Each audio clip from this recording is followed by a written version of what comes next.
of ideas.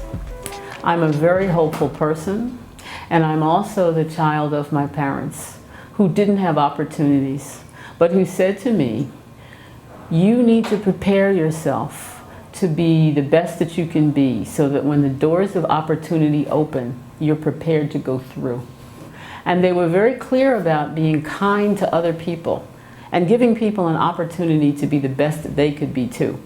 And that included white people, and that's who we were really looking at in the US.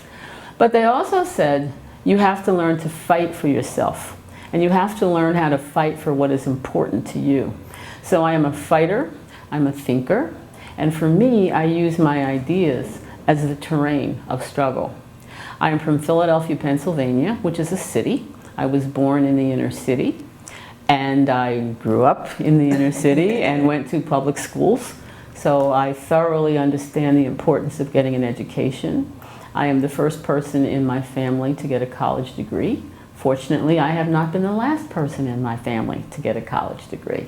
Thereby, for me, believing that when you open a door, you want to make sure that the door that I was able to open, because the generation of my parents opened it before me, it's important that people behind me have the opportunities that I had. So it isn't just a question of I got mine, now you get yours.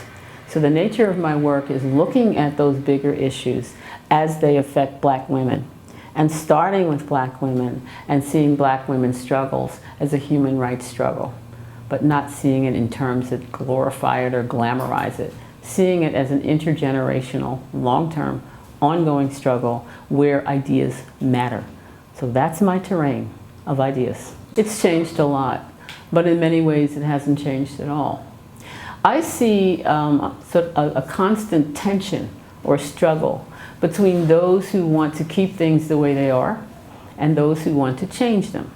And the people who usually want change are the people on the bottom, because they see the consequences and the costs of being on the bottom. They see the waste of talent. They see the shrinking lives that are there. But the people on the top don't see this at all. They basically think very much that they individually are smarter and more wonderful and more beautiful and more powerful, and that these other people are simply wrong. Now, women's rights, human rights, the rights of gay lesbian people, the rights of poor people, the rights of ethnic groups, indigenous people, US has all of this, by the way, as does Brazil.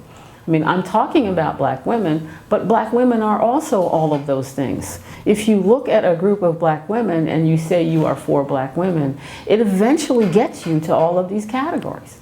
So what's changed is, I think, the much more recognition of the heterogeneity among black women.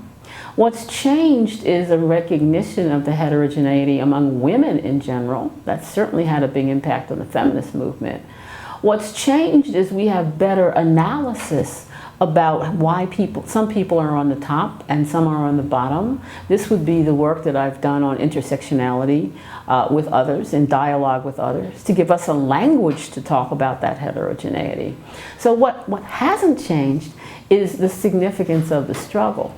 But what has changed are the contours of how we think about it and the tools that we have available to us to do that. For example, journalism is a very good example of a tool that we did not have in quite the way we had it before.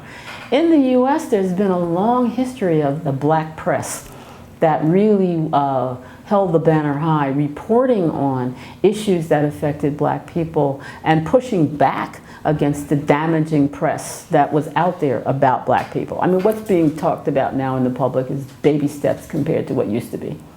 So, but what's different now is we have these particular tools, and what do we do with them? So the question of what's changed and what hasn't changed, the need to continue with this kind of struggle has not changed. But what has changed are different patterns of victories and failure that we can now see. It's very important to have a model of empowerment that isn't just one of dealing with a government. Because in many ways, the people who need to become empowered don't have rights.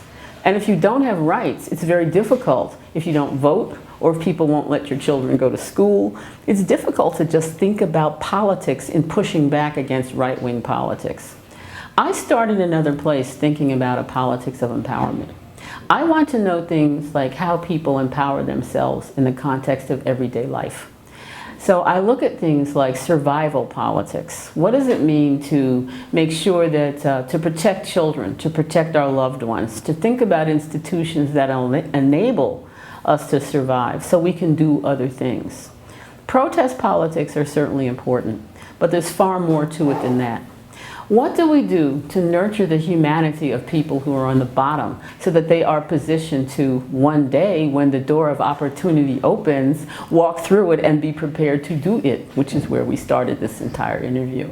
So I see that politics of empowerment as being a space that anyone can participate in, regardless of whether you have rights or whether you have citizenship or whether you have whatever, because there's always something that you can do in terms of making the world more humane for the people who are around you, and thereby positioning everyone to engage in empowerment and become empowered.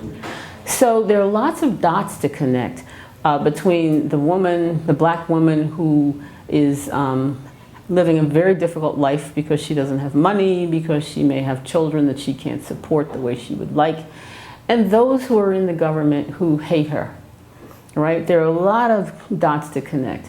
But instead of looking at the top exclusively and saying we must fix that and maybe it will trickle down to her and she will become empowered, it's much more of a bottom-up thinking around how you organize within your everyday life with what you have to work with and the vision of where you think you can take it to empower yourself and those whom you love and care for, even if you yourself will never see victory in your own life.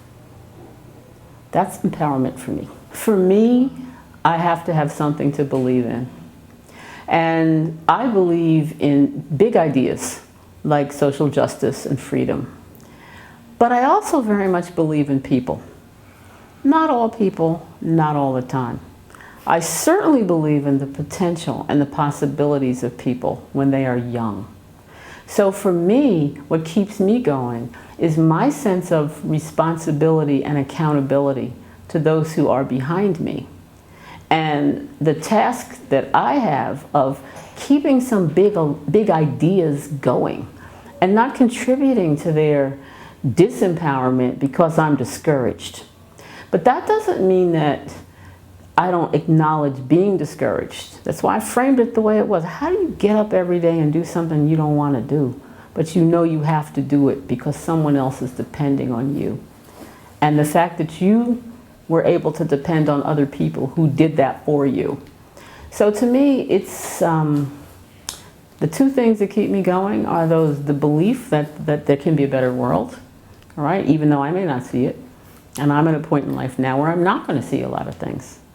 But the belief also of looking at the potential of the young and who they are and their energy and their talent and their beauty and their I think young people are amazing. And I certainly think that about young people in the U.S. We've had a major march in the U.S. Organized by young people who were upset about gun violence in their schools. And they were not black women necessarily, but they were people that said, no, we can do better than this. My sense of Brazil is that you also have a very large and exciting young population. So they're going to run this country in a generation. All the people who are here now, who are running things, who are trying to replicate themselves in their children, won't be here. So it's always another opportunity. To know that Bolsonaro, or right-wing, first of all, you're fighting for your own life, and you're fighting for the lives of people you love. How can you give that struggle up? So I don't necessarily, there will always be another right-wing person. That's an old theme. This is not a new issue. So I think the issue is to keep going. Because if you look at the victories of people of the past, they have given us a present with possibilities. We're in a present now where people want to shrink those possibilities. But they're not going to win as long as you push back. They will lose. That's what I'm trying to say. They will lose. They may not lose this week or next year or next decade, but they will lose.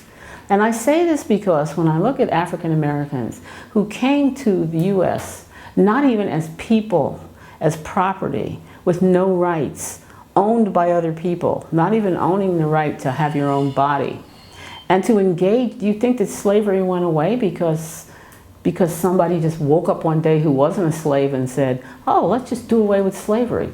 It went away because somewhere in that community was a fierce struggle someday for it to go away. That struggle was won, but that doesn't mean it's over. So the issue is the struggles of today that need to be won, and they can be won, but that does not mean it's going to ever be over. That's what I started off with, that tension in the beginning, talking about the two things together. People who want to keep the status quo and people who want to change it. Be on the side of change. It's the right side of history.